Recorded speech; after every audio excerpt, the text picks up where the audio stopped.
नमस्कार, मैं हूं गौतम ऋषि और आप देखना शुरू कर चुके हैं पंचायती टाइम्स। हमारे साथ बातचीत करने के लिए major general RS Yadav sir हैं, जिन्होंने अपनी लंबी सेवा सेना में की और वो वर्तमान में United service institution of India के डायरेक्टर थे, जो कि एशिया का सबसे पुराना और सबसे बड़ा सेंटर है। सर, स्वागत है आपका पंचायती टाइम्स में। धन्यवाद। सर, सबसे पहले तो आप बता दीजिए कि आपने अपनी सेवा जो मिलिट्री में शुरू की, इसके पीछे क्या मोटिवेशन रहा और क्या आपको मोटिवेट किया कि आपने सेवा की? देखिए, बचपन में आपके माँ बाप आपके सबसे बड़े आइडियल होते हैं। तो मेरे पिताजी पुलिस में एक्साइज एंड टैक्सेशन इंस्पेक्टर थे और 1962 की लड़ाई के बाद उन्होंने इमरजेंसी रिक्रूटमेंट के टाइम इंडियन आर्मी ज्वाइन किया। सो मैंने बचपन से उनको देखा। उसके बाद मेरे चाचा भी फौज में थे, उनको देखा और इसी से प्रेरित होके मैंने ये डिसाइड किया कि शायद मैं भी फौज में जाऊंगा। जब मैंने 11वीं अपनी पास की 1975 में, तो उस समय मेरे सामने चॉइस आई। पढ़ाई में अच्छा होने के कारण मुझे NCERT की स्कॉलरशिप मिली और साथ ही में मेरा NDA का रिजल्ट आया। तो लेकिन क्योंकि मैं फौज से काफ़ी प्रेरित था और मैं अपनी ज़िंदगी में एडवेंचर, डिसिप्लिन, इन चीज़ को लाना चाहता था, तो उस समय मैंने NDA ज्वाइन करना ठीक समझा और इस तरह मैं फौज में आया और 38 साल की नौकरी, उससे पहले 4 साल की ट्रेनिंग, तो 42 साल फौज में निकाले। और मुझसे प्रेरित होके मेरे दोनों छोटे भाई, हम 3 भाई हैं, तो वो भी फौज में आए। तो फौज एक तरीके से फैमिली का नॉर्मल है। सर, आपने 39 साल सेना में बिताया, तो इस जीवन यात्रा को आप के बारे में थोड़ा विस्तार से बताइए और कहाँ कहाँ आपकी पोस्टिंग हुई और किस किस पोस्ट पे आपने अपनी सेवाएं दी? जैसा कि तकरीबन सभी देखने वालों को मालूम होगा कि एक अफसर बनने के लिए फौज में आपके पास सबसे पहला जो विकल्प होता है कि आप NDA, नेशनल डिफेंस एकेडमी का UPSC का इम्तिहान दें और 3 साल आपकी वहाँ पर ट्रेनिंग होती है। उसके बाद इंडियन मिलिट्री एकेडमी में 1 साल, तो 4 साल की जो ट्रेनिंग होती है, उसके बाद आप अफसर पद पे आते हैं। और मैं NDA में अच्छा करने की वजह से मुझे प्रेसिडेंट मेडल दिया गया था और उसके बाद IMA में भी मैंने अच्छी मेरिट में उत्तीर्ण किया। और उसके बाद मैं इन्फेंट्री, क्योंकि मैं अग्रणी फौज में रहना चाहता था, इसलिए मैंने इन्फेंट्री ज्वाइन की और राजपूताना राइफल्स रेजिमेंट में कमीशन पाया। अपने 38 साल जो मैंने फौज में निकाले, उसमें मैं ये कहूँगा कि मैं बहुत भाग्यशाली रहा कि मुझे बहुत अच्छी अच्छी अपॉइंटमेंट्स मिली और मैं सब जगह का एक्सपीरियंस गेन कर पाया। मोटे तौर पर अगर बताऊं तो मैंने पाकिस्तान बॉर्डर पे कई बारी नौकरी की है, चाइना बॉर्डर पे नौकरी की है और जो सबसे एक महत्वपूर्ण टेन्योर था कि जम्मू एंड कश्मीर में कारगिल के एकदम बाद 1999 से लेके और 2002 तक एक राष्ट्रीय राइफल्स बटालियन की कमांड की 3 साल, जो कि हर दिन लड़ाई थी उस समय। तो उसका बहुत महत्वपूर्ण एक्सपीरियंस मिला और उसके बाद मुझे मौका मिला भारत सरकार की तरफ से एक डिफेंस अटैचे बना के, जब मुझे सऊदी अरेबिया भेजा गया 2007 से लेकर 10 तक मैं 3 साल बाहर था, जिसमें मैं सऊदी अरेबिया, कुवैत और यमन 3 देशों के लिए जिम्मेवार था। और उसी दौरान मुझे इंटरनेशनल डिप्लोमेसी और मिलिट्री डिप्लोमेसी के बारे में बहुत अच्छा एक्सपीरियंस मिला और जो मैं और अगली बात बोलना चाहूँगा कि एक जनरल ऑफिसर कमांडिंग होने का मौका मिला, जिसमें कि मैंने अमृतसर डिवीजन जो कि 15 इन्फेंट्री डिवीजन है उसकी कमान की। और जैसा कि आप लोग आज कल में सुन रहे होंगे कि वो बिल्कुल पाकिस्तान के बॉर्डर पर है और अपनी सर्विसेज वो फॉर्मेशन वहाँ पर दे रही है। सर, आप जब रिटायर करने के बाद सेवानिवृत्त हुए, उसके बाद आपकी लाइफ में क्या चेंज आए, क्या चेंजेस होते हैं? उसके बाद आप जो यूएसआई के साथ जुड़ के अपनी सलाह दे रहे हैं, ये संस्था क्या करती है?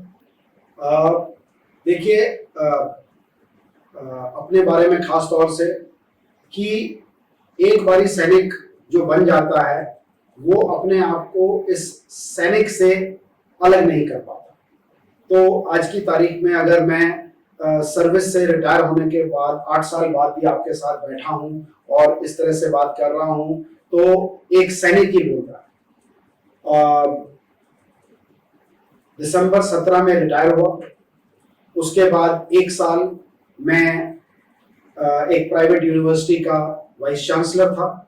उसके बाद मैंने 1 साल का ब्रेक लिया क्योंकि हम थोड़ा सा दोबारा से घूमना फिरना चाहते थे। तो उस समय मैं और मेरी वाइफ हमने पूरे हिंदुस्तान का दौरा किया, 6-7 ट्रिप किए अपनी कार में, जो और सारे हमारे ट्रिप्स एडवेंचर वाले थे। कहने का मतलब ये है कि कोई भी ट्रिप 20-25 दिन से कम का नहीं था। और सबसे लंबा ट्रिप था हमारा 42 दिन का, जिसमें हम नेपाल गए, पूरा नेपाल, और उसके बाद कैलाश मानसरोवर तक भी गए ड्राइव करके। तो 1 साल हमारा उसी एडवेंचर एक्टिविटी में निकला। दूसरा मैं ये कहूँ कि ये आदत जो हमारी घूमने फिरने की है वो बहुत पुरानी है।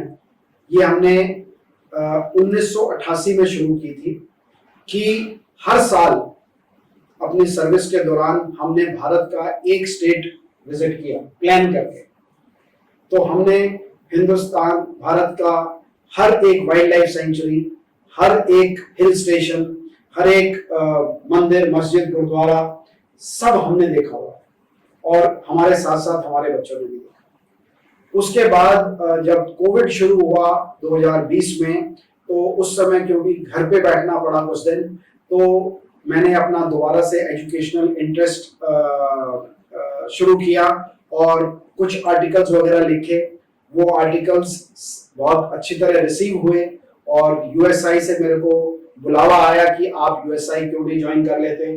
तो मैंने अगस्त 2020 में यूएसआई ज्वाइन किया और आज मैं आपके सामने बैठा हूँ। जो यूएसआई का मेन सेंटर है, सेंटर फॉर स्ट्रेटेजिक स्टडीज और सिमुलेशन, उसका आज मैं डायरेक्टर हूँ और अपनी सेवाएं दे रहा हूँ। अब हम जो जिस मकसद से यहाँ आए हैं वो एक विभत्स घटना घटी, पहलगाम आतंकी हमला हुआ जिसमें 26 निर्दोष लोगों की जान गई। इसके बाद भारत सरकार ने अपना जवाबी तैयारी की और भारतीय फौज ने अपना जवाब देना शुरू किया। तो लेकिन हर घटना का एक मकसद होता है। ये आतंकी घटना पिछले आतंकी घटनाओं से कैसे अलग है, इसके बारे में और इस घटना की मोटिव क्या देखते हैं? देखिए, 1947 में जब भारत और पाकिस्तान 2 अलग अलग देश बने, तो उस समय से पाकिस्तान भारत के खिलाफ एक गर्ज रखता है कि कश्मीर उनका था और उनको नहीं मिला। इसलिए कश्मीर के ऊपर उन्होंने 3 युद्ध लड़े, 47, 48, 1965, 1971 और उसके बाद 1999 में भी उन्होंने कारगिल किया। साथ ही में वो 1988 के बाद प्रॉक्सी वॉर जिसको हम बोलते हैं, या टेररिस्ट से संबंधित कार्रवाई करना, वो उन्होंने शुरू की और आज तकरीबन 35 साल हो गए हैं और हम उस एक्टिविटी के थ्रू गुजर रहे हैं। अगर आपको ध्यान हो कि सबसे पहले जब 1988-89 में उन्होंने कश्मीर में काम शुरू किया था, तो सबसे पहले कश्मीरी पंडित्स को टारगेट किया गया, उनका वहां से पलायन हुआ। उसके बाद उन्होंने 2000 में चिट्टी सिंहपुरा में सिखों को टारगेट किया और उनको वहां से निकालने की कोशिश की। उसके बाद पार्लियामेंट पे अटैक हुआ, मुंबई में अटैक हुआ, जो कि हिंदुस्तान के कंप्लीट देश पर एक अटैक था। लेकिन बीच बीच में वो कई बारी बड़े टारगेटेड अटैक्स भी करते रहे हिंदूज के ऊपर। तो चाहे वो सिक्योरिटी फोर्सेस का है, कोई जवान छुट्टी गया है, या कोई लेबर है, या कोई ऑफिशियल है, उनको टारगेट करते रहे। जैसे जैसे अभी जो करंट सरकार है, उन्होंने थोड़ा सा काम गवर्नेंस थोड़ी टाइट की, तो 2016 में उड़ी अटैक का जवाब दिया। उसके बाद पुलवामा अटैक का जवाब दिया 2019 में, और उसी टाइम हमने आर्टिकल 370 और 35A को निकाल दिया। और जो कश्मीर था, जम्मू कश्मीर था, उसको हमने यूनियन टेरिटरीज बना दिया। उसके बाद जो गवर्नेंस है वहां पे इंप्रूव होनी शुरू हो गई, और वहां की जो इकोनॉमी है इंप्रूव होनी शुरू हो गई। ये पाकिस्तान को बर्दाश्त नहीं था, क्योंकि वो फेल हो रहे थे अपने प्लान में कि जो कश्मीर का मुद्दा है वो नीचे जा रहा है, और उनकी जो पकड़ है कश्मीर में वो कम होती जा रही है। तो इसी चीज को मद्देनजर रखते हुए उन्होंने अब पिछले साल भी कोशिश की थी, जब उन्होंने एक जो पिलग्रिम्स थे, हिंदू पिलग्रिम्स की बस को टारगेट किया था। लेकिन वो बस क्योंकि खड्डे में चली गई, इसलिए कैजुअलिटी कम हुई, नहीं तो शायद पूरी बस उड़ा दी जाती। और अब ये पहलगाम, अब पहलगाम में फर्क क्या है? अभी तक पाकिस्तान कश्मीर को लेके और थोड़ा बहुत इस्लाम को लेके ये जंग हिंदुस्तान के खिलाफ कर रहा था। लेकिन पहलगाम में कुछ चीजें उभर कर सामने आई हैं जो हमें नोट करनी चाहिए। पहली चीज कि ये जो टेररिस्ट जिन्होंने पहलगाम में अटैक किया, इसका पाकिस्तान से संबंध है, ये प्रूव हो चुका है। दूसरी चीज जो है कि कश्मीर में भी आज की तारीख में कुछ लोग उनको सपोर्ट करते हैं, जिन्होंने उनको घर में रखा, जिन्होंने उनको पनाह दी, जिन्होंने उनको खाना खिलाया, जिन्होंने उनको उस पूरे इलाके की रेकी कराई अटैक से पहले। इसका मतलब वो भी पाकिस्तान के साथ सम्मिलित हैं।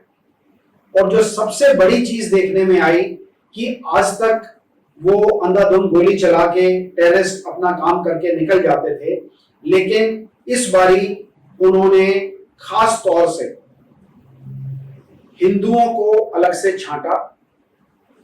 हिंदुओं में भी उन्होंने सिर्फ पुरुषों को टारगेट बनाया, उनसे उनका धर्म पूछा गया, उनसे कलमा पढ़ने को कहा गया, उनसे अपनी पैंट उतारकर जो मुसलमान फॉलो करते हैं एक सर्कमसिजन, उसको चेक किया गया, और उसके बाद उनको पॉइंट ब्लैंक रेंज पे गोलियां मारी गई उनके परिवार और बच्चों के सामने। और ये सब हुआ। जो पाकिस्तान के चीफ हैं जनरल असीम मुनीर, उन्होंने 16 अप्रैल को एक भाषण में ये बोला कि हिंदुस्तान और पाकिस्तान अलग अलग हैं, उनका कोई मेल नहीं है, वो कभी एक नहीं हो सकते। इस तरह की बातें उन्होंने करके उस बात को उकसाया, और उसके बाद 22 अप्रैल को ये अटैक हुआ, जिसके अंदर जो कार्रवाई मैंने बोली वो हुई। मेरे हिसाब से ये एक नॉर्मल टेररिस्ट अटैक ना होके ये अपनी शायद पाकिस्तान स्ट्रेटेजी चेंज कर रहा है कि कश्मीर तो था ही, लेकिन अब वो हिंदू और मुस्लिम्स में एक बीच में खाई पैदा करना चाहता है, क्योंकि उसको मालूम है कि हिंदुस्तान में आज की तारीख में तकरीबन 20 से 22% मुसलमान हैं, और वो इस चीज को उकसाना चाहता है। और अपने देश में तो वो प्रॉब्लम फेस कर ही रहा है, जो कि बलूचिस्तान में, खैबर पख्तूनख्वा में, सिंध में, तो वो उस चीज से नजर हटा के और इस जो और ध्यान आकर्षित करना चाहता है। तो ये एक बिल्कुल एक नया कदम है जिसको हमें और हमारी सरकार को ध्यान में रखना पड़ेगा आगे की कोई भी स्ट्रेटेजी या प्लान बनाते वक्त। ऐसी सर आपने सांप्रदायिक तनाव की बात कही, अभी हिंदू मुस्लिम जो कहना चाह रहे थे, तो इस घटना के बाद जो सरकार की रिस्पॉन्स और सभी पॉलिटिकल पार्टी की जो रिस्पॉन्स रही उसको लेके, और उससे अगला जो सवाल हमारा हुआ कि मिलिट्री जो एक्शन ले रही है, इन दोनों पे आप कैसे देखते हैं, सरकार का एक्शन, पॉलिटिकल पार्टी का एक्शन और मिलिट्री जो कर रही है? देखिए, एक चीज जो और मैं सोचता हूँ कि जरूरी है बात करना कि पाकिस्तान ये जो कर रहा है ये क्यों कर रहा है, इसकी वजह क्या है, ये समझना भी जरूरी है।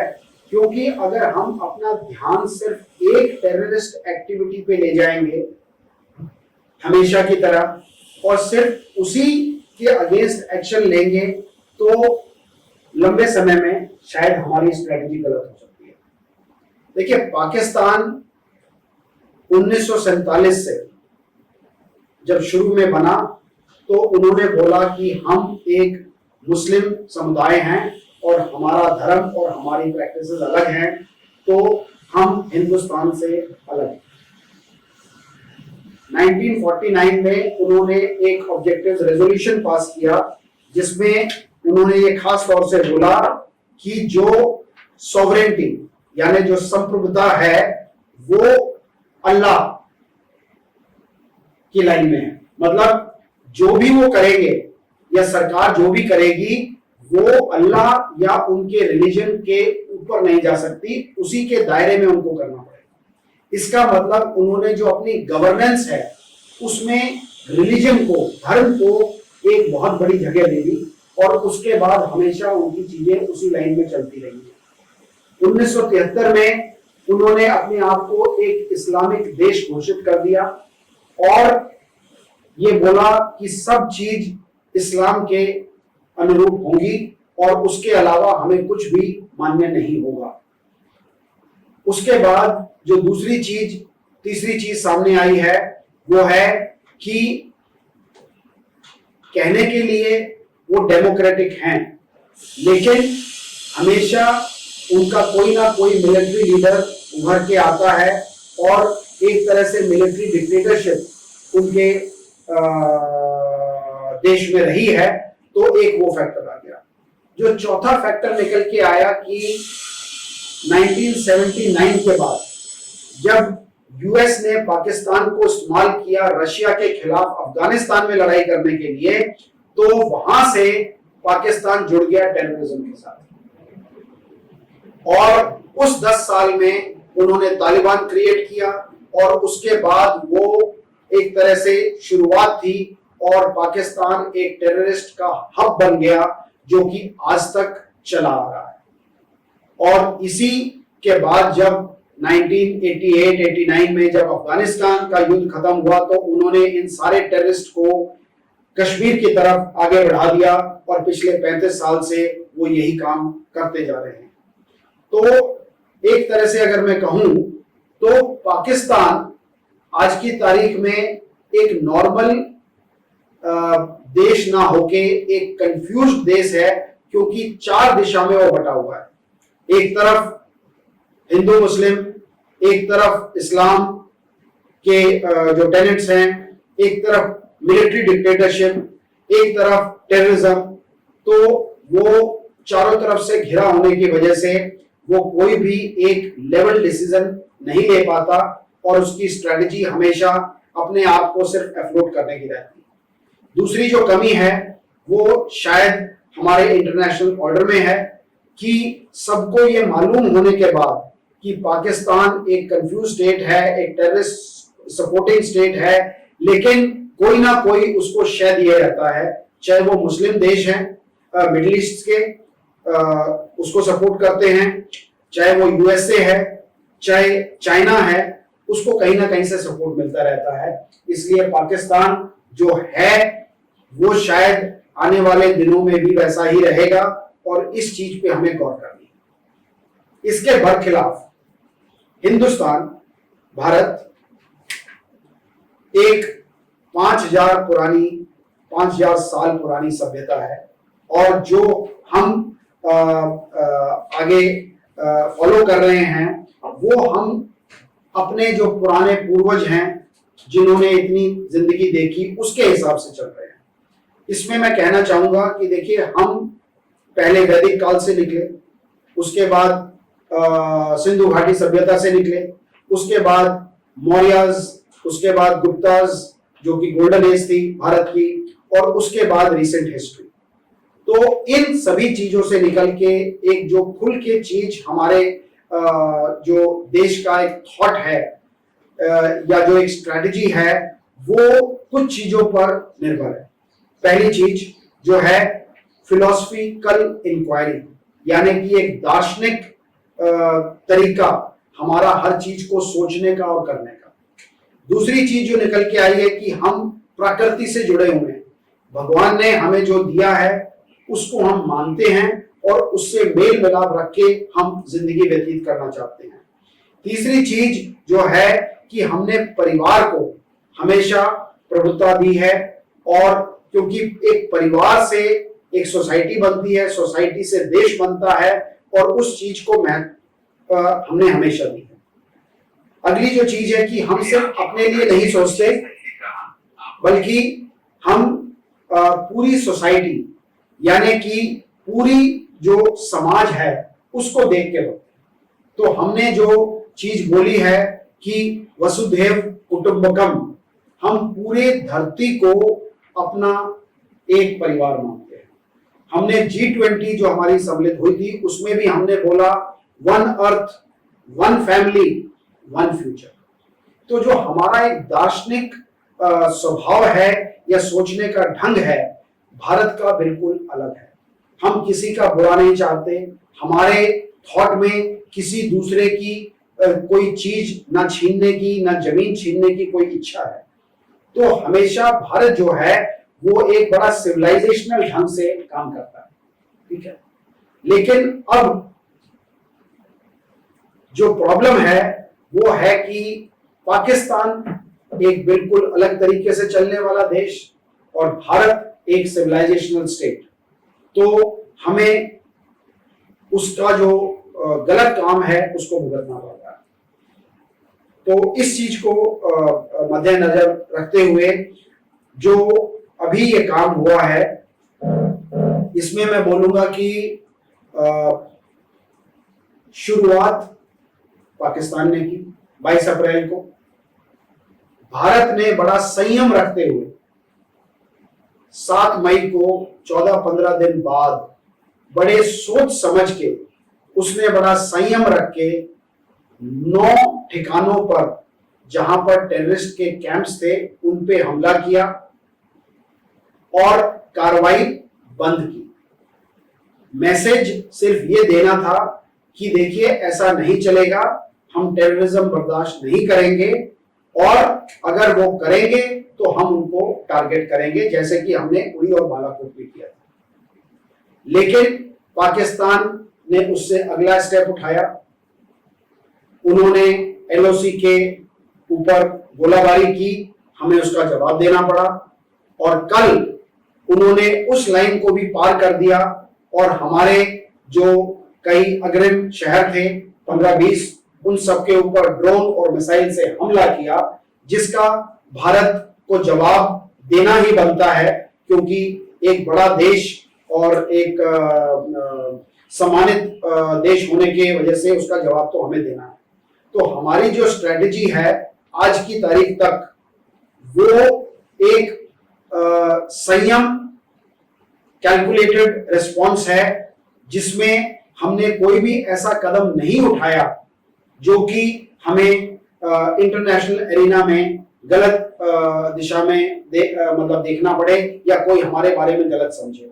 लेकिन साथ ही मैं ये भी बोलना चाहूंगा कि जिस तरह से पाकिस्तान ने पीछे किया है और शायद अभी भी करने की गुंजाइश है, तो वो इससे अगला कदम भी ले सकता है, और अगर वो ऐसा करता है तो भारत को भी उससे मैचिंग कदम लेने पड़ेंगे, क्योंकि भारत अब वो भारत नहीं है जिसको दबाया जा सके या उसके अगेंस्ट कोई गलत कार्रवाई की जा सके। आपने वर्तमान कार्रवाई के बारे में बता दी कि जब आज के फौज का क्रियाकलाप को आप देखते हैं और आप अपने टाइम के फौज के क्रियाकलापों को, कैसे समय चेंज हो गया है, युद्ध का नियम बदल गए हैं, टेक्नोलॉजी आ गए हैं, तो इन चीजों पे कैसे आप देखते हैं इन चीजों को आप अपने टाइम से और अभी के समय? देखिए, पहली चीज तो मैं ये क्लियर करना चाहूंगा कि फौज चाहे वो पुराने दिन की थी और या आज के दिन की है, उसमें कोई बदलाव नहीं। हम ये नहीं बोल सकते कि पहले की फौज ज्यादा अच्छी थी और आज की फौज कमजोर है। फौज बिल्कुल वही है, वही काम करने का तौर तरीका है, डिसिप्लिन है, मजबूती है, सब कुछ वही है। लेकिन हाँ, लड़ाई के तौर तरीके में थोड़ा फर्क आया है, क्योंकि टेक्नोलॉजी बदल गई है, सोचने का तरीका बदल गया है। हमारे पास इतनी सारी दूसरी चीजें हैं जिनसे हम बिना हथियार इस्तेमाल किए हुए भी एक दूसरे के ऊपर लड़ाई कर सकते हैं। ठीक है, जैसे कि जो नॉर्मली बोला जाता है कि ग्रे जोन वॉरफेयर, आजकल जो काइनेटिक वॉरफेयर, मतलब गोली चलाना तो सबसे आखिर में आता है। 80 से 90% युद्ध तो गोली फायर करने से पहले ही हो जाता है, जिसको हम ग्रे जोन वॉरफेयर बोलते हैं। कि आपके पास कंप्यूटर्स हैं, इंटरनेट हैं, सैटेलाइट हैं, सोशल मीडिया है, जिससे आप अपने दुश्मन के ऊपर काफी गहरा प्रभाव डाल सकते हैं। आप उनकी फौज को डिमोरलाइज कर सकते हो, आप उनकी पॉपुलेशन को डिमोरलाइज कर सकते हो, आप उनके ट्रेड पे फर्क डाल सकते हो, आप उनकी इकोनॉमिक एक्टिविटीज पे फर्क डाल सकते हो, आप दूसरे देशों से बात करके उनकी सरकार पर प्रेशर बना सकते हो। सो बहुत सारी ऐसी चीजें हैं जो आज की तारीख में दूसरे तरीकों से की जा सकती है। और जो फौज है उसका लड़ने का ढंग भी चेंज हो गया, क्योंकि पहले एक गोली या एक बम जितना असर करता था, अब वो असर कई गुना बढ़ गया है। क्योंकि पहले गोली का जो निशाना था वो उतना सक्षम नहीं था, या बम का जो गिरना सही टारगेट पे वो थोड़ा बहुत बाएं दाएं गिर सकता था। लेकिन आज की तारीख में जो हमारे पास प्रेसिजन गाइडेड टेक्नोलॉजी है वो एकदम सटीक है। इसलिए जो लड़ाई करने का तरीका है, दूसरा जो है कि हमें आज की तारीख में, जिसको हम ISR बोलते हैं, कि एक लड़ाई का मैदान बिल्कुल एक शीशे की तरह खुला हुआ है। दुश्मन को और आपको दोनों के आपके एक दूसरे के बारे में सब कुछ मालूम है, तो इसलिए जो लड़ाई का तरीका है वो टोटली बदल गया है। ठीक है, अगर आप इन दोनों चीजों पे गौर करें तो आपको ये समझ आएगा कि फौज वही है, मनोबल वही है, लेकिन हथियार और हथियारों का इस्तेमाल करने का तरीका और लड़ाई करने का तरीके में बदलाव आ गया है। अल्टीमेट जो आपने रिजल्ट अचीव करना है वो तो वही है। आपने साइकोलॉजी और मोरालिटी की बात की, इसको बूस्ट करने के लिए दुश्मन देश कई तरह के प्रोपेगेंडा फैलाते हैं, मिस इन्फॉर्मेशन क्रिएट करते हैं, तो उसको काउंटर के लिए भी सरकारें अपनी, लेकिन एक नागरिक के तौर पर और एक मीडिया बहुत बड़ा रोल निभाती है वार के टाइम में कवर करने के टाइम। तो इसको मीडिया के दृष्टि से क्या सावधानी बरतनी चाहिए? आज सोशल मीडिया आ गई है, सोर्स ऑफ इंफॉर्मेशन बहुत है, हर चीजें रिकॉर्ड होती है, हर चीजें डिस्ट्रीब्यूट होती है। तो ऐसे समय में as a social media user, नागरिक और मीडिया को किन चीजों को ध्यान रखना चाहिए और इस मिस इन्फॉर्मेशन को कैसे रोका जाना चाहिए? तो सबसे पहले जो मैंने अभी ग्रे जोन वॉरफेयर की बात की थी, उसके अंदर मैंने ये बताया कि मिस इन्फॉर्मेशन और डिसइंफॉर्मेशन एक सरकार का, एक फौज का या आम नागरिक का मनोबल तोड़ सकता है। इसलिए ये बहुत ही प्रभावी और कारगर चीजें हैं, इनका हमें ध्यान रखना पड़ेगा। अब दो चीजें हैं कि जो मीडिया का रोल है वो क्या होना चाहिए और एक नागरिक का रोल क्या होना चाहिए। तो अगर आप देखें तो जो कारगिल युद्ध हुआ था, भारत के संदर्भ में मैं बात करूंगा, कि जब कारगिल का युद्ध हुआ था तो पहली बार जो युद्ध के मैदान में हो रहा था वो हर एक घर में देखा जा सकता था टीवी से। तो पहली बारी एक नागरिक अपने आंखों के सामने कोई चीज होता हुआ देख रहा, लेकिन उस चीज की क्योंकि टेक्नोलॉजी हमारे पास आ गई तो मीडिया हर दिन अपना कदम आगे बढ़ाता रहा। और अगर मैं उसको 10 साल आगे लेके चलूं तो 2008 में जब मुंबई टेरर अटैक हुआ था, उस समय मीडिया ने कुछ कदम ऐसे उठाए जो कि शायद नहीं उठाने चाहिए, क्योंकि वो हर मूवमेंट अपने लोगों की, पुलिस की और टेररिस्ट की एक साथ दिखा रहा था, जिससे टेररिस्ट को या जो उनके आका पीछे से उस पूरे चीज को कंट्रोल कर रहे थे, उनको हमारे बारे में इंफॉर्मेशन मिल रही थी। और वो एक बहुत गलत चीज हुई जिसको हमने देखा और उसके बारे में सोच विचार किया। अब अगर मैं ये बोलूं कि उससे अगले 10 से 15 साल में उसमें काफी हमने इंप्रूवमेंट की है। और इस बारी जब से ये पहलगाम हुआ है तो मीडिया अपने आप को काफी संयम में और रिस्पॉन्सिबल एक्ट कर रहा है। सरकार ने भी इसके बारे में हिदायत दी है कि कोई भी चीज जो कि फौज से संबंधित है, उसकी हरकत, उसके ऑपरेशन या कोई भी चीज वो मीडिया में नहीं दिखाई जानी चाहिए, उसके बारे में बात नहीं करनी चाहिए जब तक आपको ऑफिशियली प्रेस कॉन्फ्रेंस में ये ना बताया जाए कि जमीन पे क्या हरकत हुई है और क्या उसका रिजल्ट आया है। तब तक मीडिया स्पेकुलेशन पे कोई भी चीज पब्लिक को नहीं बताएगी। तो अगर मैं कहूं तो 1999 से लेके आज 2025 में जो भारत का मीडिया है वो काफी रिस्पॉन्सिबल एक्ट किया है और आगे भी उनको इसी तरह इस चीज को रखना चाहिए। दूसरी चीज जो नागरिक के बारे में, कि नागरिकों को भी, क्योंकि आजकल सोशल मीडिया का जमाना है, हर एक के हाथ में कैमरा है। वो कैमरा नहीं है, मैं कहूंगा वो एक बहुत बड़ा हथियार है।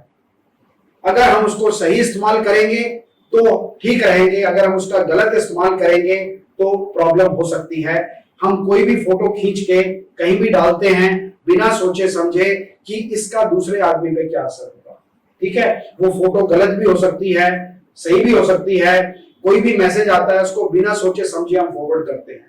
ठीक है, तो ये एक हथियार है जिसको नागरिकों को भी समझना पड़ेगा और थोड़ी रेस्पॉन्सिबिलिटी लेनी पड़ेगी कि हम जो सरकार नियम निकालती है या जो पॉलिसी निकालती है या जो काम करने का तरीका बताती है, उस चीज के हिसाब से अगर चलेंगे तो ठीक रहेगा। अभी आपने सर प्रेस कॉन्फ्रेंस की बात की और जो सैन्य अधिकारी या विदेश सचिव के द्वारा प्रेस ब्रीफिंग की जा रही है डेली, उस पर ही उनकी इंफॉर्मेशन जो दिया गया उनके द्वारा उस पर विश्वास करें। हमने 2 दिन, अभी जब हम रिकॉर्ड कर रहे हैं उससे पहले 2 दिन सैन्य अधिकारी आई और प्रेस को संबोधित, उसमें हमने एक चीज देखा कि उन्होंने जो वर्दी पहनी थी उसमें दोनों दिन 2 अलग अलग वर्दी थी। इसके बारे में आप हमें बताइए कि वो क्या इंडिकेट करते हैं, क्या मैसेज देते हैं। देखिए, फौज चाहे वो आर्मी हो, नेवी हो, एयरफोर्स हो, वो कई तरह की वर्दियों का इस्तेमाल करते हैं। लेकिन खास तौर से जो आपने सवाल मेरे से पूछा है उसमें 2 तरह की वर्दियां आती हैं। एक जो हम अमूमन रोजमर्रा में अपने ऑफिस जाने के लिए इस्तेमाल करते हैं, वो आपने देखा होगा कि नेवी सफेद रंग की पहनती है, नीले रंग की एयरफोर्स पहनती है और फौज हरे रंग की यूनिफॉर्म पहनती है। लेकिन जब भी लड़ाई का माहौल हो तो पूरी की पूरी सैन्य शक्ति कॉम्बैट ड्रेस पहनती है, जो कि चितकबरी जिसको बोलते हैं हम, कि वो ड्रेस पहनती है। तो आपने जो सवाल उठाया वो मैं सिर्फ ये बताना चाहता हूं, क्योंकि जब 7 तारीख को पहली ब्रीफिंग हुई थी तो उस समय जो दोनों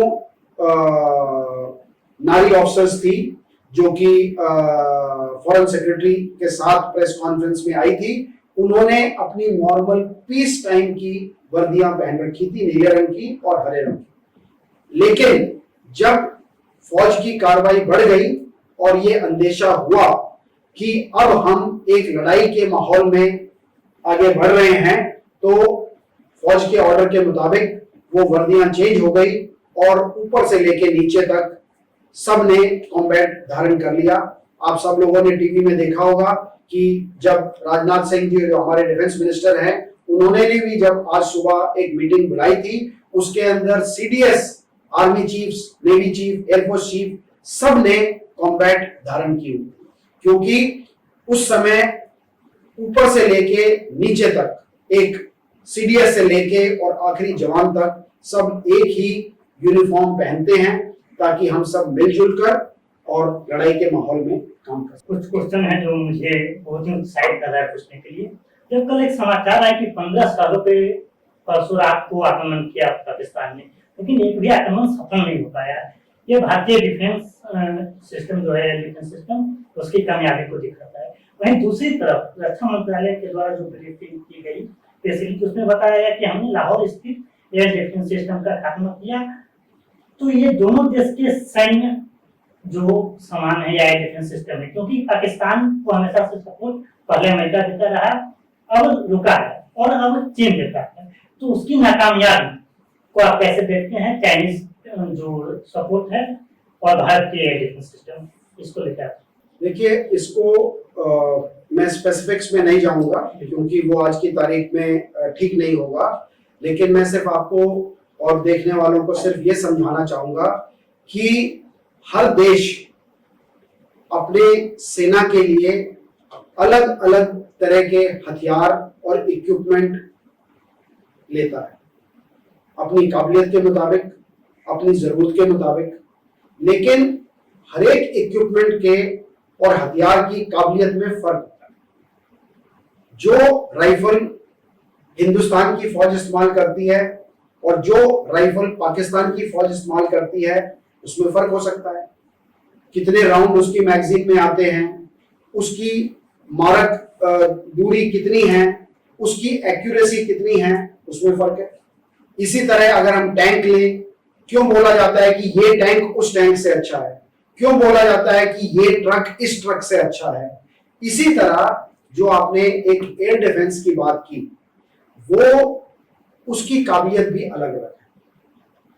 हिंदुस्तान ने जो एयर डिफेंस का इक्विपमेंट लिया है और जिस तरह से उसको जमीन पे डिप्लॉय किया है, उसकी कारगरता कल साबित हुई कि हम ने एक भी मिसाइल या कोई ड्रोन अपने टारगेट पे नहीं गिरने दिया, उससे पहले ही उसको हवा में हमने निष्काम कर दिया। लेकिन ये चीज हर समय संभव नहीं हो सकती, क्योंकि आपका इक्विपमेंट फेल हो सकता है, आपके इक्विपमेंट के गैप हो सकता है और आपकी टैक्टिक्स या स्ट्रेटेजी जो आप इस्तेमाल कर रहे हैं उसमें भी फर्क हो सकता है। यही एक युद्ध कला है कि आप अपने इक्विपमेंट को कितनी अच्छी तरह इस्तेमाल करेंगे और दुश्मन की जहां पे कमजोरी है उसको पहचान के, पता करके, और अगर उसके थ्रू आप जाएंगे तो आपके हथियार ज्यादा कारगर सिद्ध होंगे। तो ये कहना कि हमारे किसी भी उस पे अटैक नहीं कामयाब हुआ और हमने लाहौर में पाकिस्तान के रडार को डैमेज कर दिया, ये बात सही है, लेकिन उसके लिए जो मैंने आपको एक्सप्लेनेशन दी है वो शायद जवाब आपके सामने है। लास्ट क्वेश्चन सर, जो सबसे महत्वपूर्ण है, एक जवान और सरकार तो अपनी काम कर रही है, लेकिन एक नागरिक के तौर पे इस युद्ध के माहौल में हम अपनी योग्यता या अपनी कंट्रीब्यूट कैसे दें, इसको लेके आप क्या कहेंगे और क्या संदेश देंगे आम नागरिक के लिए? मैं आपके सवाल के जवाब में एक चीज सबसे पहले बोलना चाहूंगा कि आपने गौर किया होगा कि हमारे प्रधानमंत्री जब भी कोई भाषण देते हैं तो उसमें एक लाइन का जरूर इस्तेमाल करते हैं कि 140 भारतीय। तो अगर वो इस लाइन को बार बार बोल रहे हैं तो उसका कोई ना कोई मतलब तो होगा, और मेरे हिसाब से मतलब ये है कि भारत सिर्फ सरकार और फौज तक सीमित नहीं, उसके अंदर 140 भारतीय शामिल हैं, और वो भारतीय शामिल तब माने जाएंगे जब सारे 140 करोड़ मिलके देश को आगे बढ़ाने के लिए कार्यरत होंगे। तो अगर हम इस बात को माने तो अब मैं ये बोलना चाहूंगा कि ये कोई जरूरी बात नहीं है कि हर एक नागरिक सिर्फ फौज में अपना योगदान देके देश की प्रगति या सुरक्षा कर सकता है। मैं सोचता हूं कि हर एक नागरिक, जिसमें पुरुष और महिलाएं दोनों शामिल हैं, कि वो अपना योगदान दे सकते हैं और उनकी क्षमता है देने की। सिर्फ फर्क मैं जो बोलना चाहूंगा वो ये है कि आपने सुना होगा कि एक सैनिक को जो बाकी आम नागरिक है बड़ी एक रिस्पेक्टफुल दृष्टि से देखते हैं। वो ये कहते हैं कि इसका बड़ा अच्छा डिसिप्लिन है, ये हमेशा टाइम पे आता है, ये अपनी जानों की बाजी लगा के भी अपना काम पूरा करता है। तो इसमें और बाकी नागरिक में फर्क क्यों होना चाहिए?